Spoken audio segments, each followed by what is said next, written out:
Hi guys, it's Rebecca from the B&O Railroad Museum. Have any of you ever thought about being a scientist when you grow up? Well, so does the character in our next book, Ada Twist, Scientist. Let's learn about her and all the adventures she goes on. Ada Marie, said not a word till the day she turned 3. She bounced in her crib and looked all around, observing the world but not making a sound. She learned how to climb and made her big break, with a trail of chaos left in her wake. She ran through the day chasing each sound in sight, and didn't slow down till she conked out at night. Her parents were frazzled, but tried not to freak, as Ada grew bigger and still did not speak.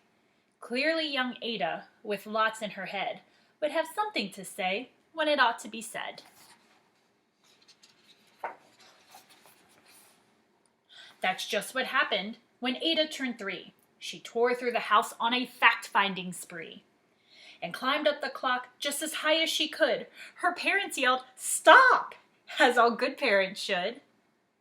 Ada's chin quivered, but she did not cry. She took a deep breath and simply asked, "Why?"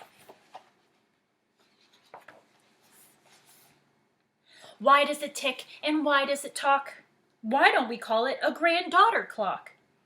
Why are there pointy things stuck to a rose? Why are there hairs inside of your nose? She started with why, and then what, how, and when. By bedtime, she came back to why once again. She drifted to sleep as her dazed parents smiled at the curious thoughts of their curious child, who wanted to know what the world was about.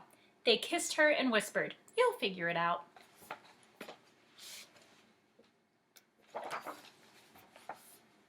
Her parents kept up with their high-flying kid, whose questions and chaos both grew as she did.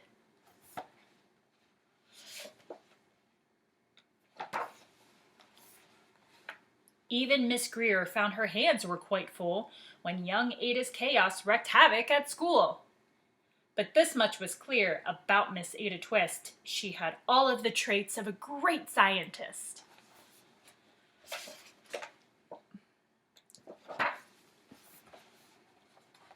Ada was busy that first day of spring, testing the sounds that made mockingbirds sing, when a horrible stench whacked her right in the nose, a pungent aroma that curled up her toes. "Zowie!" said Ada, which got her to thinking, what is the source of that terrible stinking? How does a nose know there's something to smell, and does it still stink if there's no nose to tell? She rattled off questions and then tapped her own chin. She start at the start where she ought to begin. A mystery, a riddle, a puzzle, a quest. This was the moment that Ada loved best.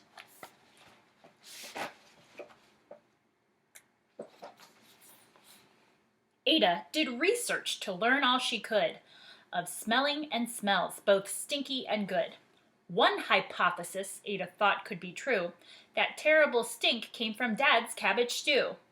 She tested and tested, but soon Ada knew it was time to come up with hypothesis 2.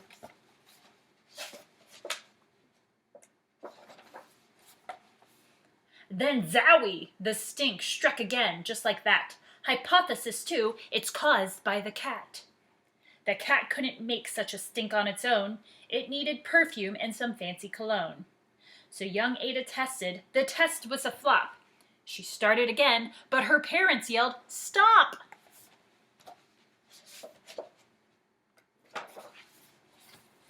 Ada Marie, to the thinking chair now by the time we count 3. "Enough," said her mother. "That's it," said her dad. Her parents were frustrated, frazzled, and mad. "Why?" Ada questioned. Her mother said no. "What?" Ada queried. Her father said go. "You've ruined our supper. You've made the cat stink. Enough with your questions. Now sit there and think." She looked at her parents. Her heart turned to goo. Poor Ada Twist didn't know what to do.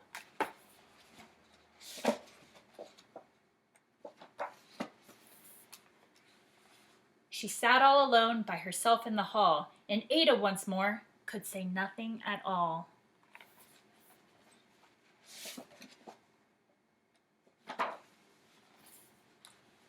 And so Ada sat, and she sat, and she sat. And she thought about science and Stu and the cat, and how her experiments made such a big mess. Does it have to be so? Is that part of success? Are messes a problem? And while she was thinking, what was the source of the terrible stinking? Ada Marie did what scientists do. She asked a small question, and then she asked two. And each of those led her to 3 questions more, and some of those questions resulted in 4. As Ada got thinking, she really dug in. She scribbled her questions and tapped on her chin. She started at why, and then what, how, and when. At the end of the hall, she reached why once again.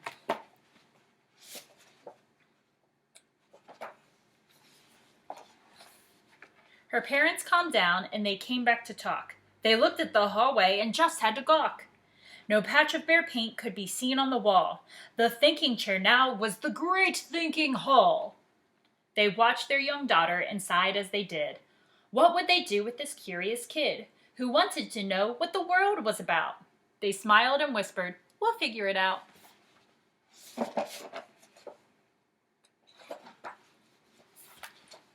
And that's what they did, because that's what you do when your kid has a passion and a heart that is true. They remade their world, and now they're all in the act of helping young Ada sort fiction from fact. She asks lots of questions. How could she resist? It's all in the heart of a young scientist.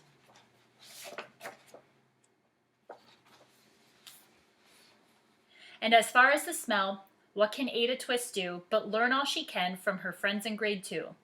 Will they discover the stink that curls toes? Well, that is the question, and someday, who knows? That's the end of this story time today. Thank you guys for coming to visit me, and I hope I see you again next week. Bye!